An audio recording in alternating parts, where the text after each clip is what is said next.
حمدا ومصليا أما بعد أعوذ بالله من الشيطان الرجيم بسم الله الرحمن الرحيم عن النعمان بن بشير رضي الله عنه قال سمعت رسول الله صلى الله عليه وسلم يقول إن أهون أهل النار عذابا يوم القيامة لرجل يوزع في أخمص قدميه جمرتان يغلي منهما إلى آخر الحديث متفق عليه. محترم حضرات، قیامت کے دن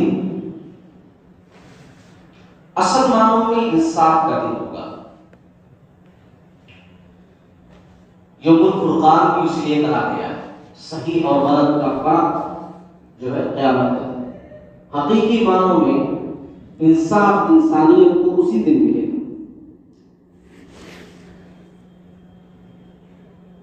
اس دن کے بارے میں ہم میں سے بہت سارے لوگ ایسے ہیں جو غلط فہمی کا شکار ہیں، جس کی وجہ سے وہ اپنا نقصان کر رہے ہیں. نقصان یہ کر رہے ہیں، کتنے سارے لوگ ہیں جو ایسا سمجھتے ہیں کہ اگر ہم کسی بڑی شخصیت کے پیچھے چلیں، کسی بڑی شخصیت کے ہاتھ پر بیعت کر لیں تو زیادہ کچھ کرنے کی ضرورت نہیں ہے، وہ صاحب جنت میں جائیں گے تو ہم کو بھی لے کر کے چلے جائیں گے. کتنے سارے لوگ ہیں جو ایسا سمجھتے ہیں کہ جہنم میں ہم جا ہی نہیں سکتے. رسول اللہ صلی اللہ علیہ وسلم کے امتی ہیں، آپ صلی اللہ علیہ وسلم نے اپنی امت کے واسطے جاگ جاگ کر کے اتنی دعائیں مانگی ہیں. بھلا آپ صلی اللہ علیہ وسلم سے ہم لوگ اتنی محبت کرتے ہیں، ہم لوگ جہنم میں کیسے جائیں گے؟ نہیں جائیں گے. پھر ایک لاجک اور بھی استعمال کی جاتی ہے. کتنے سارے لوگ ایسا سمجھتے ہیں کہ بھئی دیکھو اللہ تعالیٰ بہت زیادہ مہربان ہے، بہت رحم کرنے والا. ایک رحمت کا ٹکڑا دنیا کے اندر اس نے بھیجا ہے. اس ایک ٹکڑے کی وجہ سے ہم لوگ آپس میں کتنی محبت کرتے ہیں، ہماری ماں ہم کو کتنا زیادہ چاہتی ہے. ہم کتنا بھی غلط کریں کیا ہماری ماں ہم کو آگ میں ڈال دے گی؟ نہیں. تو پھر سوچو جس کے پاس اتنی رحمت ہے وہ ہم کو آگ میں کیسے ڈالے گا؟ یہ مولوی صاحب لوگ خالی مجھے ڈراتے رہتے ہیں نا، نہیں ڈالیں گے اللہ رب العالمین. یہ اصل میں جو بڑے بڑے لوگ ہیں جن کو زیادہ جانکاری ہے اور پھر وہ غلط کرتے ہیں وہی لوگ جائیں گے. ہمارے پاس کوئی جانکاری ہی نہیں ہے تو اللہ تعالیٰ ہم کو لائٹ لے کر کے چھوڑ دیں گے. تو یہ ساری کنفیوژن. کتنے سارے لوگ ایسے کہ اولاد کو گھر میں ضرور حافظ بناؤ. اچھا وہ حافظ پورے خاندان کو لے کر کے جائے گا. اب کتنے سارے لوگ ایسے بھی ہیں، کتنی مثالیں دی جا سکتی ہیں. دعوت و تبلیغ کا معاملہ ہے. دعوت و تبلیغ میں ذرا مبالغہ آرائی لوگ کرتے ہیں، حالانکہ دعوت کا کام نہیں کرتے ہیں، معمولی سا اصلاح کا کام کرتے ہیں، لیکن اس میں بھی لوگوں کو غلطی میں ڈال دیتے ہیں. بولتے ہیں کہ ایک دن کی جماعت میں نکلنا 70 شہیدوں کا ثواب ہے. کیا معمولی سی بات ہے، شہید کا ثواب ایسے ہی حاصل کر لینا، یعنی شہید کا ثواب. تو اب اس میں کیا ہوتا ہے نا، آپ اس کو معمولی سمجھتے ہیں، یہ بہت بڑی بات ہے، سمجھنے کی بات ہے. اب ایک آدمی ہر سال 40 دن لگائے، اس حساب سے وہ پڑھ کر کے اپنی نیکیاں کاؤنٹ کرتا ہے کہ کتنے سو شہیدوں کا ثواب میں حاصل کر کے ہمارا جہنم میں جا سکتا ہوں؟ جا ہی نہیں سکتا ہوں، کیونکہ میں اتنے ہزار شہیدوں کا ثواب حاصل کر چکا ہوں. اور غلط فہمی کا شکار ہو گیا، کیونکہ آپ جھوٹی جھوٹی باتیں بتا کر کے اس کو جو ہے کنفیوژن میں ڈال دیے ہو. جبکہ جو روایت میں نے پڑھی ہے، ایسی بہت ساری باتیں بیان کی جا سکتی ہیں، لیکن خالی سمجھانے کے لیے میں نے کمیٹی باتیں کہی ہیں کہ ایسا لوگ غلط فہمی کا شکار ہیں. جھوٹ موٹ کے باتوں میں لوگ آتے ہیں. یہاں دیکھیے آپ صلی اللہ علیہ وسلم کے چاچا ابو طالب، نام تو سنا کہ ہم کو نہیں آتا ہے، مسلمان نہیں ہوئے تھے، بس کلمہ نہیں پڑھے، لیکن آپ صلی اللہ علیہ وسلم کی کتنی مدد کی ہے نا. جب تک وہ رہے تب تک ان ڈھال کی طرح تھے آپ صلی اللہ علیہ وسلم. اور آپ صلی اللہ علیہ وسلم جو ہے ان کے انتقال کے بعد بھی آپ صلی اللہ علیہ وسلم میں ادھر ادھر کی بات نہیں کر رہا ہوں، رسول اللہ صلی اللہ علیہ وسلم ان کے لیے مغفرت کی دعا مانگ رہے تھے کہ جب تک اللہ تعالیٰ مجھے منع نہیں کر دے گا اب چاچا کے لیے میں دعا کرتا رہوں گا، لیکن اللہ نے منع کر دیا کہ نہیں، ہے نہیں؟ جیسے نوح علیہ السلام اپنے بیٹے کے لیے بولے تھے تو اللہ تعالیٰ فوراً منع کر دیا سورہ نوح میں کہ نہیں وہ کافر تھا، اس کی واسطے دعا نہیں کر سکتے ہو۔ یہاں پر بھی آپ صلی اللہ علیہ وسلم کو منع کیا گیا، آپ صلی اللہ علیہ وسلم گئے تھے۔ ابراہیم علیہ السلام کو بھی روکا گیا اپنے باپ آزر کی دعا کے لیے۔ جو واقعہ میں سنا رہا ہوں اس واقعے میں یہ بات ہے کہ نعمان بن بشیر ایک صحابی رسول رضی اللہ تعالیٰ عنہ وہ کہتے ہیں کہ میں نے سنا آپ صلی اللہ علیہ وسلم فرما رہے تھے، کہہ رہے تھے کہ جہنمیوں میں سے سب سے زیادہ ہلکے عذاب والا آدمی وہ ہوگا کہ جس کے پاؤں کے تلوؤں میں 2 انگاریں رکھی جائیں۔ مختلف روایتیں، صحیح مسلم کی دوسری حدیث کے اندر کتاب الرکعات کو اٹھا کر آپ دیکھیں گے تو ملے گا کہ جوتے کے تسمے جیسے ہوتے ہیں ایسے لپٹے ہوں گے، ہے نہیں؟ ایسے آگ لپٹے ہوں گے۔ یہاں ہے کہ 2 انگارے رکھے جائیں گے پیروں کے پاس، صرف 2 انگارے، اس کی وجہ سے دماغ کھولے گا آدمی۔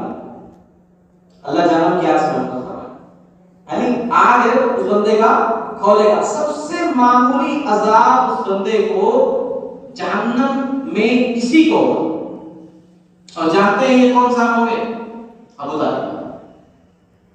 اب کتنے سارے لوگ سوشل میڈیا پر آپ دیکھیں گے اٹھا کر تو اس پر بحث کرتے ہیں کہ ابو طالب رضی اللہ تعالیٰ عنہ کہنا چاہیے کہ نہیں کہنا چاہیے۔ سوچیے، ٹائم ویسٹ، انرجی بیکار کر رکھا ہے۔ رسول اللہ صلی اللہ علیہ وسلم کی احادیث اٹھا کر دیکھ لے، پتہ چل جائے گا سب کچھ۔ لیکن اس پر بھی عوام بھی جو ہے کمنٹس کر رہے ہیں کہ وہ پولیس آپ کی بات صحیح ہے۔ چاچا تھے آپ صلی اللہ علیہ وسلم کے چاچا، آپ صلی اللہ علیہ وسلم کے چاچا، ایسی مثالیں لاتے ہیں نا، ایسی مثالیں کی پوچھئے یونس علیہ السلام مچھلی کے پیٹ میں تھے تو اس مچھلی کو اللہ نے ایسا بنا دیا کیونکہ نبی اس کے پیٹ میں تھے، تو نبی جس کے خاندان میں ہو تو بھلا، اور کیا ابو لہب خاندان کا نہیں تھا؟ اس طرح سے دیکھا جائے تو ابو لہب کو جنت میں داخل کر دینا چاہیے۔ ابو لہب خاندان کا نہیں تھا، ہم جانتے ہیں ابو لہب بھی، ابو جہل بھی، یہ سب خاندان کے لوگ تھے نا، پھر کیوں کہا گیا قرآن میں تب کے عذاب لا؟ خالی خاندان کی بات ہوتی کہ بھئی رشتے دار ہیں نبی کے، تو وہاں کیونکہ رشتے دار ہیں۔ اسلام کے اندر یہ نہیں چلتا، اور قیامت والے دن یوم الفرقان جو ہوگا اس دن یہ سب نہیں چلے گا۔ اس دن انسانیت دیکھے گی کہ ابراہیم علیہ السلام جیسا جلیل القدر پیغمبر اللہ تعالیٰ کے سامنے جو ہے کھڑا ہوا ہے، باپ آزر کو گھسیٹتے ہوئے جہنم میں لے کر جایا ہے۔ ابراہیم علیہ السلام جیسی شخصیت، سوچئے ماں جن کو کہا گیا ہے کہ وہ بہترین شخصیت، ابو الانبیاء کا، نبیوں کے باپ، ان کے جب سے کتنے سارے نبی ہوئے۔ تو قیامت والے دن یہ رشتہ داری نہیں چلے گی، یہ ادھر ادھر کا شورس نہیں چلے گا۔ آپ کے اعمال آپ کو جو ہے جیسا آپ کرے رہیں گے اسی حساب سے آپ کو رزق ملے گا۔ آپ کے اعمال اچھے ہیں جنت، اعمال برے ہیں جہنم۔ ہاں یہ اور بات ہے اللہ تعالیٰ غفور رحیم ہے، میں ہوں آپ ہوں، کسی ایک کے تعلق سے ججمنٹ نہیں دے سکتے ہیں کہ تم جہنمی ہو، یہ نہیں کہہ سکتے ہیں، کیونکہ آخری اوقات میں کوئی شخص قیاس سے کیا کر دے وہ اللہ کو پتا۔ کسی ایک شخص کو نہیں کہ تم جہنمی ہو، جہنم ہی میں جاؤ گے، ایسا نہیں کہہ سکتے۔ لیکن جو اصول ہے، جو کتاب و سنت کے اندر ذکر کیا گیا ہے کہ اچھا کرو گے تو اچھا ملے گا، برا کرو گے تو برا ملے گا، وہ نہیں ہے کہ آپ اپنے اعمال کوئی کسی کا بوجھ نہیں اٹھائے۔ قرآن میں جگہ جگہ سارے معاملات بیان کیے گئے ہیں، لیکن کنفیوژن ہماری اس لیے ہوتی ہے نا کیونکہ ہم لوگ دوسروں کے بھروسے پر ہمیشہ قرآن پڑھنا ہو تو دوسروں سے لا کر کروا لو، دعا کرنی ہو تو صرف دوسروں سے کروا لو۔ دوسروں سے دعا کروانا حرام نہیں ہے، جائز، مگر صرف دوسروں سے ہی کرو، خود سے کبھی دعا، کتنے سارے لوگ خود سے دعا نہیں کرتے، شاید ان کو پتا ہو کہ بہت کو نگلا میرا قبول نہیں کرے گا اللہ، لیکن ایسی بات نہیں ہے۔ اللہ رب العالمین ہر بندے کو سنتا ہے۔ جب ابلیس کی اس نے سنی، ابلیس کی مانی ہے، تو بھلا اپنے بندے کی کیوں نہیں مانے گا اللہ رب العالمین؟ یہ ساری باتیں چھوٹی چھوٹی میں اس لیے بتا رہا ہوں کہ ہمیں یقین ہو اللہ تعالیٰ کے ساتھ، صرف اللہ کو ماننا کافی نہیں، اللہ کی ہر چیز پر یقین رکھنا، ہر بات میں یقین رکھنا. جیسے ہم یہ سمجھتے ہیں یہ میرا ہاتھ ہے، ویسے ہی یقین ہونا چاہیے، ہے نا، ویسے ہی یقین ہونا چاہیے. اب دیکھیے ماننے میں یقین کرنے میں فرق ہوتا ہے. ایک مثال دے کر کے بات ختم کروں کہ ہم لوگ اللہ کو مانتے ضرور ہیں مگر یقین نہیں ہوتا. جیسے بات کرو، ایک بندہ ایک بلڈنگ تھی، ایسا ایک ادھر بلڈنگ ادھر ایک بلڈنگ. اچھا بلڈنگ کے دونوں بیچ میں سے رسی باندھ دی، رسی.